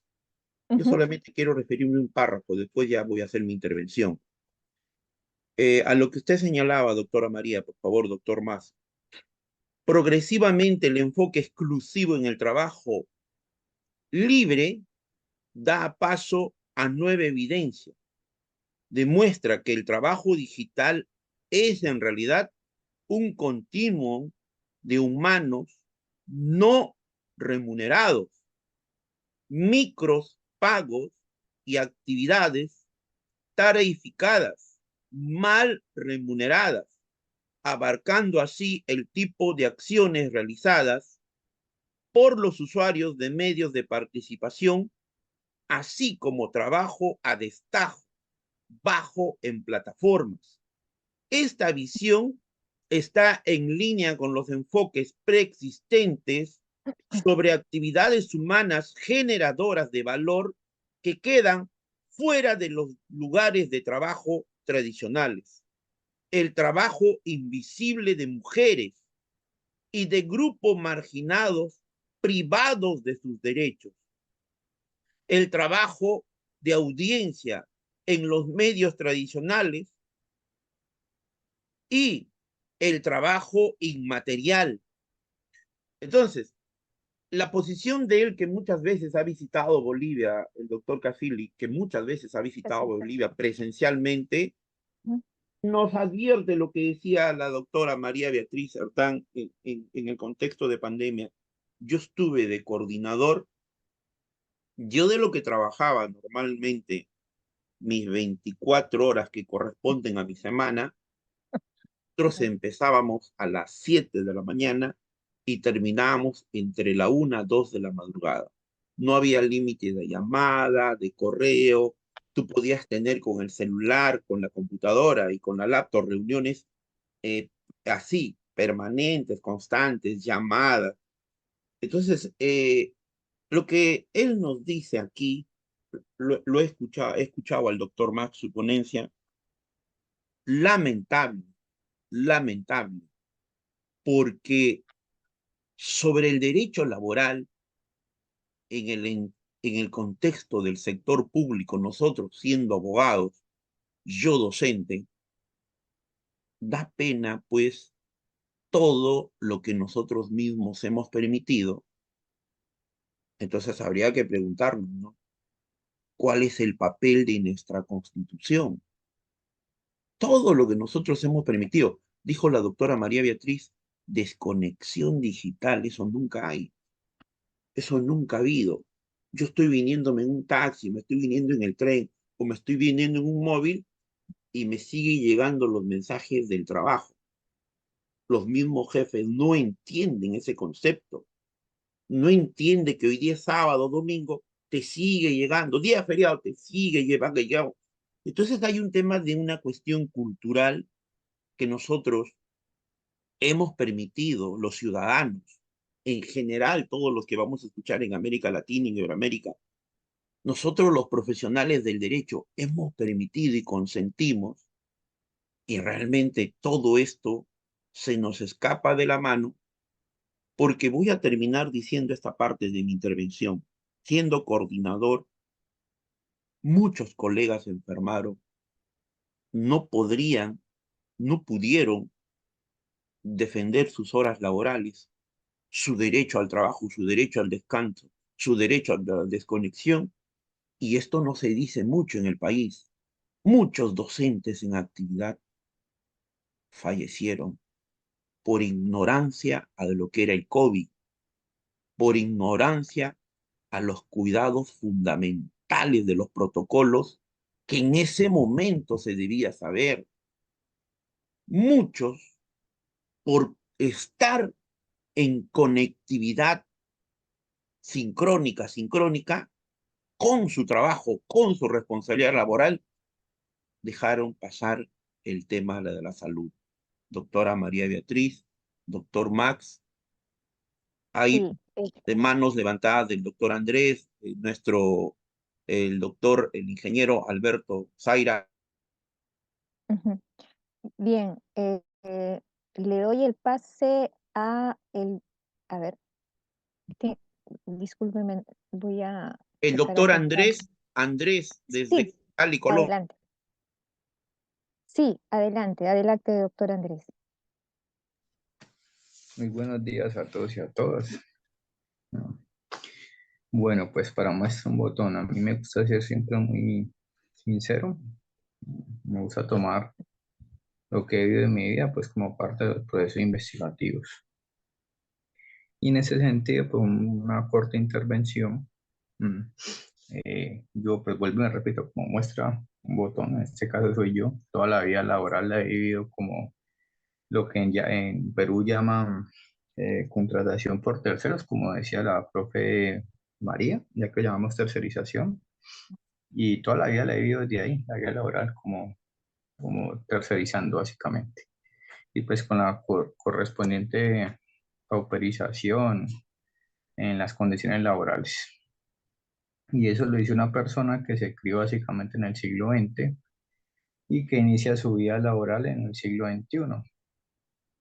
Y pues estas son las condiciones. Si uno mira a las juventudes, los que están ahora mismo en el instituto, escuela, colegio, como quiera que lo llamen en cada uno de los países, o la ESO también en España, y los que están ahora en los pregrados en las universidades.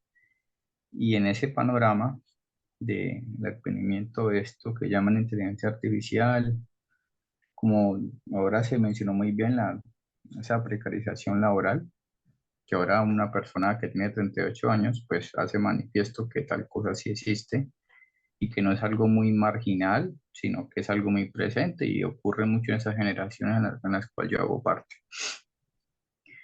Y en ese contexto aparecen conceptos, por ejemplo, como el nini. Yo creo que más de uno ya sabrá a qué me refiero, ¿no? Que en Japón ya se mencionaba mucho tiempo atrás y que se refiere al que ni trabaja ni estudia. Y entonces, en este contexto, eh, que ya lo hemos descrito aquí en estas conferencias, aparece el concepto nini, listo, bueno, y entonces ¿esto qué implica? ¿No será que en un tiempo, mm, a mi modo de ver, ya casi que presente, se podrían estar utilizando este y otros tipos de conceptos como para lavar la cara, ocultar la realidad social que acontece en estas nuevas generaciones? No, es que ella es una nini, no, es que él es un nini, no, porque no otra niña estudia. Bueno, pues no, más bien eso no será un síntoma de este contexto social y cultural actual. A mi modo de ver, yo diría que sí.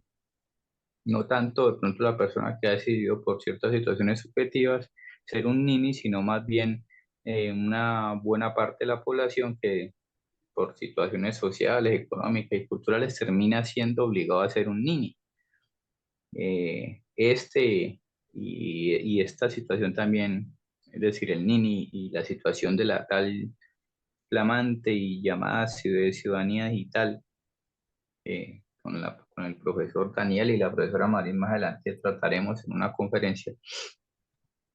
Para mi modo de ver, se nos está presentando, así como el Nini, ahora con la ciudadanía digital, con palabras como que no, es que la ciudadanía digital es incluyente, es diversa, es resiliente, es ecológica. Se va presentando como un discurso que con buenas palabras, así como el Nini, nos podrían traer especialmente a nosotros como latinoamericanos, llamados como sociedades en desarrollo, en vías de desarrollo, que para mí es como un oxímoron, pero bueno, vamos de cuenta que no. Más bien como lo que llamaban por ahí economías extractivas. Yo pienso que con ese tipo de conceptos, de categorías, más adelantico, en muy poco tiempo se nos tratará de ocultar la percepción de esa realidad que acontece y que estamos vivenciando, pero pues que se van enmascarando con otras situaciones por allí. Entonces, básicamente eso es lo que quería decir. Muchas gracias por el espacio y la atención. Ay, muchísimas gracias, doctor Andrés Felipe Pérez. Seguidamente le doy el pase al doctor ingeniero Alberto Zaira. Muchas gracias, doctora María Beatriz. Bienvenido, ingeniero. Al doctor Chauca, felicitaciones por la exposición. Bueno, en primer lugar, respecto a lo expuesto, aún tenemos muchas aristas y es lo que debemos reducir. Entonces, uno de los aspectos principales tecnológicos es justamente aquello que determina la función del ser humano en el mundo. El ser humano en el mundo es aquel que ha sido formado en todo lo que tenga de hombre. Siempre ha sido así. Entonces, dentro de la estructuración de la inteligencia artificial, esta va a tomar muchos aspectos en consideración para poder, quizás a similitud del mismo, realizar trabajos. Por así decirlo, realizar una tesis, un ensayo, etc. Y las vivencias y las evidencias para elaborar este tipo de trabajo las tiene que tomar de una gran base de datos. Y esa gran base de datos somos todos nosotros los seres humanos, profesionales y no profesionales. en especial aquella gente que trabaja en los campos y que sin tener un reloj en la muñeca o etcétera, sabe la hora, sabe cuándo va a llover, y ese tipo de cosas y conocimientos se tienen que eh, almacenar para hacer posible que esa inteligencia artificial funcione. Manifestaba en una disertación anterior de que hay algunas personas que no van a otorgar, no van a permitir el uso de estos conocimientos. Entonces, hay que estar en el lugar. Por ejemplo, en la producción. Mi pregunta es, ¿cómo es que a pesar de que ya estamos utilizando la inteligencia artificial en la fabricación de automóviles y de tecnología, se siguen dando las fallas mecánicas en los vehículos o los recalls o las llamadas por algún defecto de ensamblaje o de ensamblado en el vehículo, en las plantas?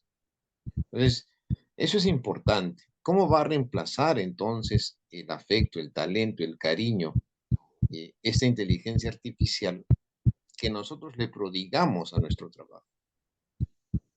Finalmente, cuando estamos total y enteramente calificados y cualificados, es como el ser experto y el expertise. El expertise es el top, ya no hay más.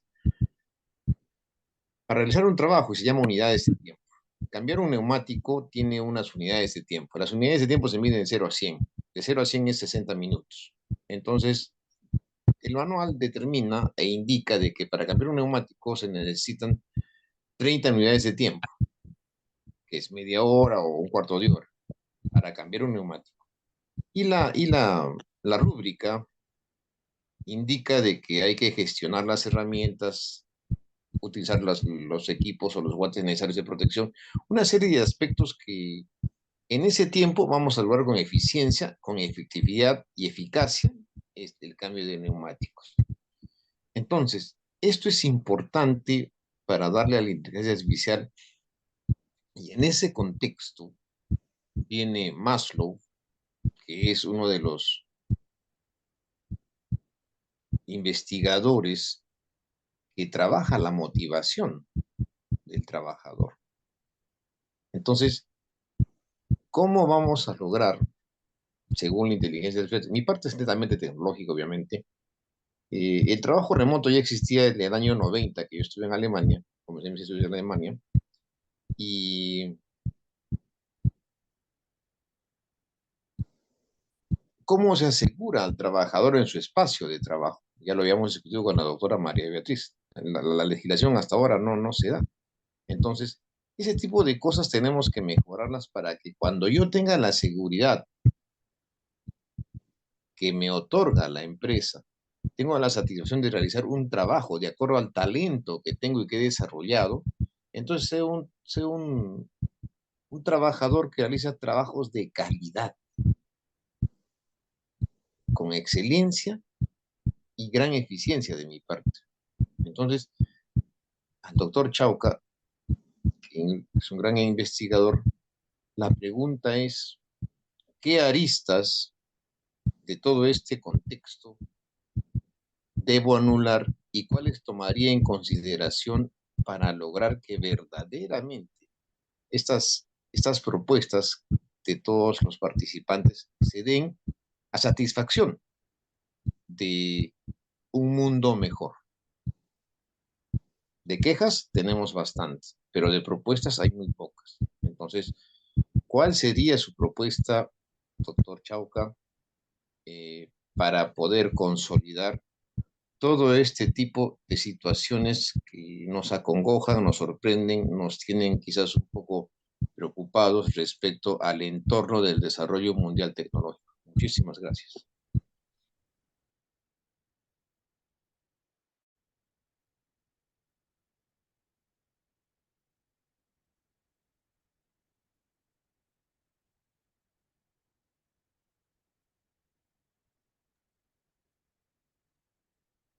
Doctor Max, su micrófono, doctor. No Sí, se le muchas escucha. gracias. Sí, disculpa. Bueno, muy interesante todos los comentarios y preguntas que han realizado.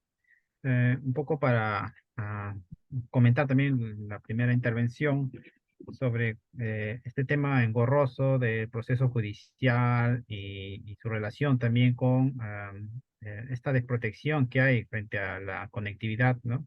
La desconexión laboral. Eh, Aquí hay que señalar que el derecho al descanso ya existía incluso antes de esta ley de desconexión digital. Entonces, habría que preguntarnos por qué se requirió necesariamente de una ley específica para respetar algo que ya era reconocido en la propia, ya está reconocido en la propia Constitución, el descanso, el derecho al descanso. Entonces, si nos preguntamos así, vemos que existe un desarrollo judicial muy pobre en nuestro país, donde los propios jueces deberían haber implementado esta nueva, esta concepción, ¿no? De la protección del trabajador en cuanto a su horario, sea en cuestiones de teletrabajo o en general, ¿no? El respeto de la jornada de trabajo. Entonces, al requerir de una ley específica al respecto del derecho al descanso, entonces vemos que hay un ocio en el Poder Judicial y también un ocio en cuanto al desarrollo de la legislación, ¿no? Este es un breve comentario sobre este aspecto. También el tema de la fiscalización, es muy difícil fiscalizar este aspecto de la desconexión digital. No existe tantos fiscalizadores en el país para la cantidad de trabajadores que existen. Entonces ya hay una falla, digamos, estructural aquí en cuanto a capacidad de poder controlar todos estos aspectos que hay, todas estas incidencias en materia de desconexión digital, por ejemplo, ¿no? Entonces, esta controversia surgió también en la posibilidad de que el fiscalizador vaya a la propia casa del trabajador y pueda fiscalizar si sigue o no trabajando, ¿no? Entonces, es mucho más difícil fiscalizar en estos aspectos que en una empresa centralizada donde están todos los trabajadores y basta un solo fiscalizador para observar si se cumple o no esta norma, ¿no? Entonces es mucho más difícil en cuanto a teletrabajo poder fiscalizar este aspecto. Por otra parte, se mencionó también el tema de la propia implementación del teletrabajo. Claro, el teletrabajo tiene ya buen tiempo y también habría que cuestionarnos nosotros por qué no se ha expandido desde su creación. ¿Por qué el teletrabajo no se ha expandido? Y recién con la pandemia, durante la pandemia, existió, digamos, lo que se denominó el trabajo remoto. ¿Y por qué después de la pandemia la cantidad de teletrabajos más bien ha disminuido considerablemente, ¿no? Esto se debe en parte a que los empleadores, para poder ejercer su poder de dirección, tienen ese pensamiento de requerir la presencia del trabajador inmediata en sus puestos o en el centro de trabajo, ¿no? Una posible explicación es esta: ¿por qué no se implementa, por qué no se expande el teletrabajo a nivel nacional, ¿no? Estamos hablando de aquí, de nuestro contexto, pero también en otros contextos, en otros países, surge la misma pregunta, ¿no? Eh, ya en plena pandemia, entonces hubo una corriente de opinión que señalaba que el teletrabajo vino para quedarse y esto es un laboratorio del teletrabajo. Existió muchas expectativas con respecto al teletrabajo que se iba a implementar y que todos íbamos a trabajar remoto, etcétera, ¿no? Pero en la realidad vemos que es muy diferente, ¿no? También sucede con el tema de la expansión de los robots, que todo iba a ser reemplazado por robots, etcétera. Pero durante la pandemia hemos visto que incluso las labores más elementales del barrendero, ¿no? De limpieza, fueron necesarias, fueron esenciales para poder, digamos, continuar con nuestras actividades y la salud, ¿no? Entonces, hay muchos mitos que surgen en cuanto a las tecnologías que se pueden contrastar en la realidad, ¿no? Finalmente. También se mencionó que ¿qué se puede proponer frente a este avance tecnológico y de la inteligencia artificial específicamente, ¿no? Se puede plantear, como mencioné al inicio de mi exposición, una orientación hacia la digitalización del trabajo en el sentido de la valorización del trabajo humano. Es decir, no buscar el reemplazo del trabajador, sino buscar todas aquellas posibilidades que permitan, a través de la tecnología, que el trabajador pueda incrementar su productividad. Entonces, si existe esta política de incrementar la productividad del trabajador por medio de las tecnologías, la formación profesional, que en nuestro país no se ha desarrollado realmente, y menos aún en materia tecnológica, sino más bien se ha implementado normas que abren la posibilidad de despedir a quienes no se adaptan a las nuevas tecnologías en muchos casos, ¿no? Entonces, se debe buscar este aspecto de regular la posibilidad de que el trabajador pueda adquirir nuevos conocimientos en materia tecnológica por parte de la misma empresa y pueda continuar así con sus labores en mayor productividad. Este es uno de los aspectos que podría ser regulado, ¿no? Entre otros aspectos que también pueden estar relacionados con una mayor protección de sus derechos laborales, evitar su precarización, ¿no? Evitar que surjan nuevas modalidades en apariencia, lo que realmente constituye un trabajo que podemos verlo ya desde eh, siglos pasados, ¿no? Por ejemplo, el caso siempre menciono de los trabajadores a destajo, ¿no? Entonces, ya desde los inicios del capitalismo vemos que existían muchos trabajadores que realizaban sus labores en casa a destajo, ¿no? Realizaban de repente un telar y luego estos productos eran vendidos a los capitalistas, ¿no? Entonces, en la actualidad vemos lo mismo a través de las microtareas, ¿no? Los trabajos que las personas realizan en sus casas, las microtareas, los freelance, pero que en la actualidad no vienen siendo regulados por el derecho laboral, sino por el derecho civil, el derecho común, evitando toda una serie de beneficios sociales en ganancia únicamente de las grandes empresas. Este es otro aspecto que también se debe incidir, eh, tratar de cubrir en la mayor o de la mejor forma, ¿no? Todas estas actividades que en apariencia son actividades nuevas, los repartidores tampoco no es una actividad nueva, ya existían mucho antes personas que se encargaban de entregar productos a los domicilios, solo que actualmente se les ve como si fuera una actividad nueva o atípica por el uso de las nuevas tecnologías, ¿no? De la comunicación. Pero en realidad esto existía ya mucho antes. Bueno, eso quería mencionar. Muchas gracias a todos. Muchas gracias. Bien, doctor Chauca, en la mensajería hay algunas intervenciones, por ejemplo, la de Santiago Laos, nuestro colaborador constante y permanente del instituto, nos dice, las labores manuales, ejemplo, la plomería, la carpintería, la ebanistería, es más difícil de reemplazar. El trabajo intelectual, según expone él, es más factible de ser reemplazado, al menos teóricamente. Los trabajos que no se pueden estandarizar fácilmente, donde cada situación sea diferente, imagino acá concluye que serán los que no serán reemplazados, ¿no? Y luego Luis Triana nos dice que nos ha estado acompañando y que está muy interesante y nos acompañará posteriormente, ¿no? Luego, Víctor Ascona nos dice, el 5 de julio de 2023 se publicó la ley 31.814, ley que promueve el uso de la inteligencia artificial.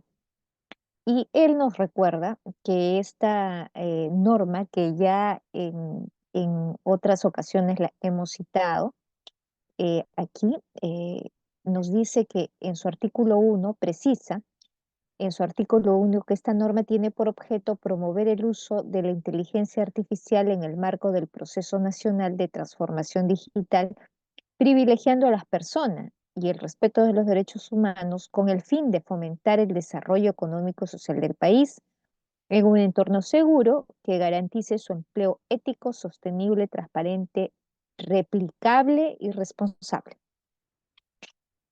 Luego, Andrés Felipe Pérez nos dice que se ha sabido de casos de fallas mecánicas, bueno, en alusión a la intervención del doctor Alberto Zaira, se ha sabido de casos de fallas mecánicas detectadas en su diseño y producción de carros por evitar sobrecostos en la producción y comercialización, y los terminan sacando a la venta así, con fallas.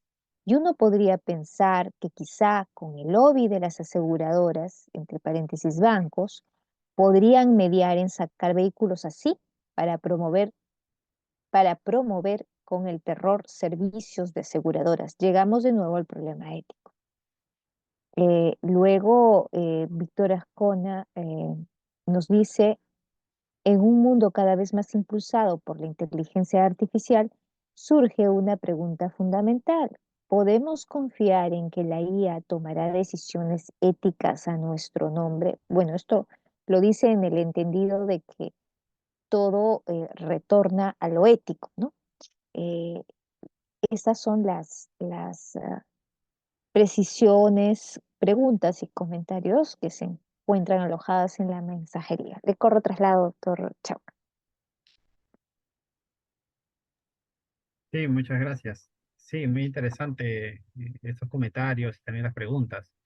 Eh, claro, en el caso de los automóviles que producen, por ejemplo, un accidente, ¿no? Surge aquí la pregunta, ¿quién es el responsable civil de estos accidentes? Y hay todo un tema que se discute en los círculos de investigación sobre si la propia inteligencia artificial o los robots tienen responsabilidad o simplemente aquellos que construyen, ¿no? estos aparatos, estas nuevas tecnologías, son los verdaderos responsables ¿no? de estos accidentes. Eh, bueno, aquí solo puedo mencionar mi opinión, que en realidad, como he mencionado también, las tecnologías no son neutras, ¿no? Toda tecnología requiere de una configuración, ya los expertos en esta materia saben que existe toda una configuración de las tecnologías para poder realizar ciertas actividades, ¿no? Entonces, esta configuración de las tecnologías, como sucede también en el caso de los algoritmos, igualmente deben ser observados y en este sentido se puede hallar a los verdaderos responsables en estos accidentes, ¿no? Ya en Europa se ha regulado el tema de los algoritmos, entonces se puede observar aquí que tienen esa capacidad de controlar, fiscalizar, sancionar los propios algoritmos en el uso de las plataformas digitales, por ejemplo, ¿no? Entonces se le reconoce esa capacidad a los algoritmos en el sentido de que tienen esa configuración. Aquí, bueno, en el Perú todavía no está muy desarrollado ese aspecto, pero ya la jurisprudencia y las leyes en Europa sí le dan, sí afirman que los algoritmos tienen previamente toda una estructura que son los expertos en estas tecnologías los que la configuran. Entonces, en ese aspecto también se puede responder la otra pregunta acerca de si la inteligencia artificial puede tomar decisiones éticas. Ah, a mi parecer, no. Las decisiones éticas dependerán de quienes implementen estos avances tecnológicos, ¿no? Entonces, la propia inteligencia artificial no va a poder decidir. O sea, en apariencia podría ser, ¿no?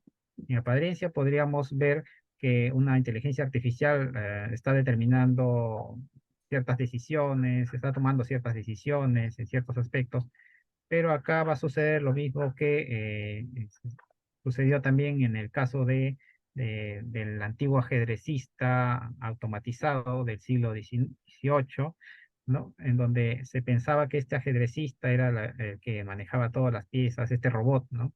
Cuando en realidad había un hombre oculto detrás de esta máquina, ¿no? Entonces, esta es una suerte de metáfora a lo que está ocurriendo actualmente, ¿no?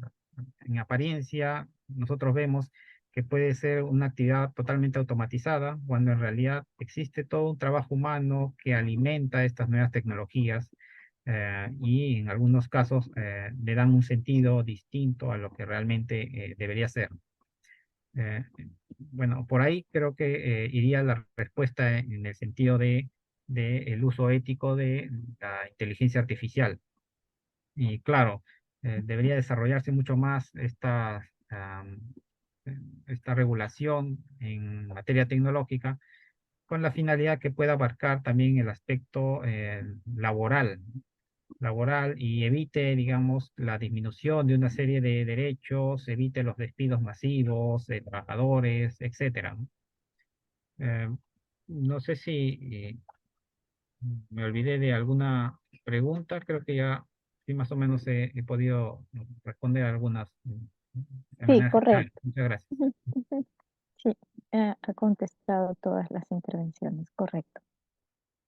Doctor Daniel Malpartida, le doy el uso de la palabra. Sí, sobre uno de los aportes que hacía Víctor Ascona cuando leías María Beatriz, en nuestro canal del instituto, en el canal de YouTube, Instituto Peruano de Inteligencia Artificial y Ciudadanía Digital, usted nos ubica, ahí está una de nuestras presentaciones, el trabajo que se hizo, y con la doctora María Beatriz nosotros nos presentamos en la UNAM de México eh, antes de terminar el año, el 23, e iniciando este año sobre particularmente la última pregunta de Víctor Ascona. Lo hemos tratado. Bueno, a lo que decía el doctor Max, definitivamente, ¿no? Hablar de la automatización y el futuro del trabajo aquí en el Perú, digamos las cosas claras, ¿no? Es el gobierno el más lento en tomar las decisiones que beneficien a la sociedad. Esto lo toma un grupo de empresarios. Todas las tecnologías, las nuevas tecnologías, todas las aplicaciones de inteligencia artificial que empezamos a usar provenientes, provenientes de los países altamente desarrollados, la decisión del gobierno sobre ello diríamos que es muy lenta, muy, muy lenta. Si solamente los que somos abogados en este campo vemos qué es lo que está sucediendo en Lima, en el Perú, y yo lo comparo con Argentina, lo comparo con Colombia, en el sistema de justicia, en las instituciones, lo comparamos con Brasil, Argentina, Colombia, Brasil, Uruguay. Los cuatro tienen sistemas inteligentes en sus instancias de justicia y en sus instituciones. En el tema de automatización del doctor Max, han hecho, no digamos a nivel de país, pero a nivel de lo que equivale para nosotros de departamentos, de distritos, ellos han hecho trabajos muy, muy importantes. Y algo fundamental, fundamental, algo que yo señalo en siempre que tomamos la referencia de los argentinos en las instituciones jurídicas, en el campo del derecho, y pues Argentina no es de ahora, pues. Ingresemos al internet, ingresemos a las redes sociales,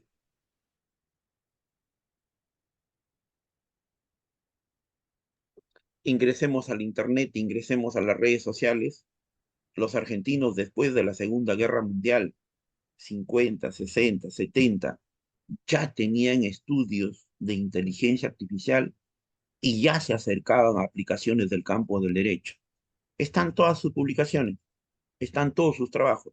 No es pues coincidencia que Juan Corbalán, su equipo maravilloso de Prometea, haya logrado procesos de automatización pasando los procesos de digitalización, procesos de tener respuestas de inteligencia artificial, tomando una cantidad de expedientes en el tema familiar que vean exclusivamente un tópico determinado, entonces hacen lo que les tomaba un mes, hacen un procesamiento que les puede costar en un día el ahorro que tienen de un mes, de 30 días, en un solo día hacen ese procesamiento y obtienen datos. Eso lo ha mostrado Corbalán no solamente en Argentina, lo ha mostrado en la UNESCO, lo ha mostrado para el mundo. Ahora, nosotros los peruanos, ¿por qué no llegar a ese nivel? Falta de decisión política, falta de decisión de las escuelas profesionales, los colegios profesionales, falta de decisión de universidades, de institutos, de escuelas superiores. Sentarnos, así como en España, de Unamuno, de Ortega, de Azorín, sentarnos y decir qué es lo que queremos en el sector justicia hoy, 31 de marzo del 2024, los próximos 10 años. ¿Qué es lo que debemos hacer?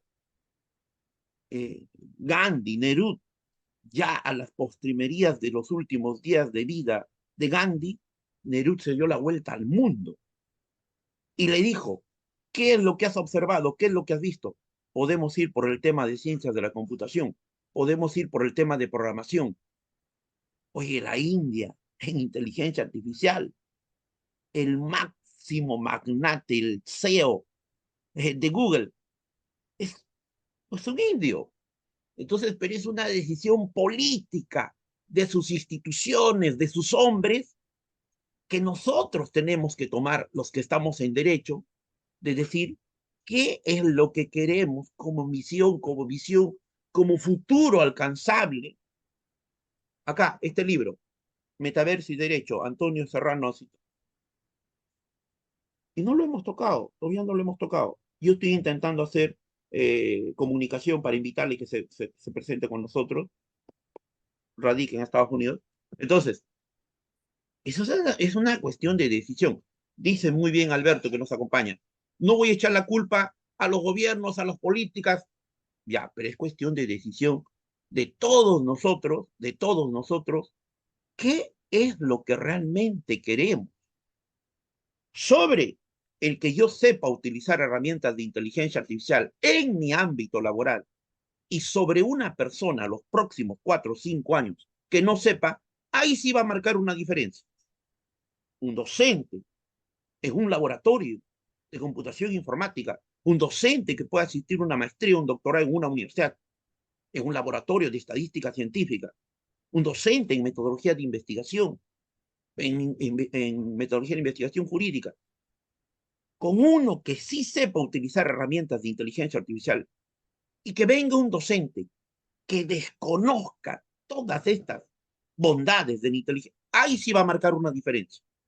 Y para eso sí tenemos que prepararnos todos. Y quiero terminar con lo que dice Corbalán. Corbalán dice, el profesional de derecho tiene que conocer ciencias de la computación, tiene que aproximarse a lo que es programar y tiene que entender lo que es inteligencia artificial.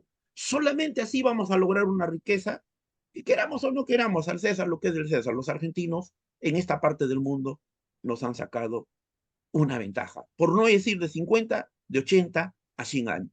Pregunta, ¿cuándo lo haremos en el Perú? No sé, esa sería mi participación. Palabras de despedida, doctora María Beatriz Cerdán Flores. Entonces tenía una jornada muy intensa. Gracias, doctor Mac Chauca Salas. Y con ello me despido hasta la próxima edición de este seminario dominical, no sin antes recordarles los proyectos del instituto. Vean los horarios pertinentes. Tenemos semanas intensas, una semana intensa, la última semana de todos los meses.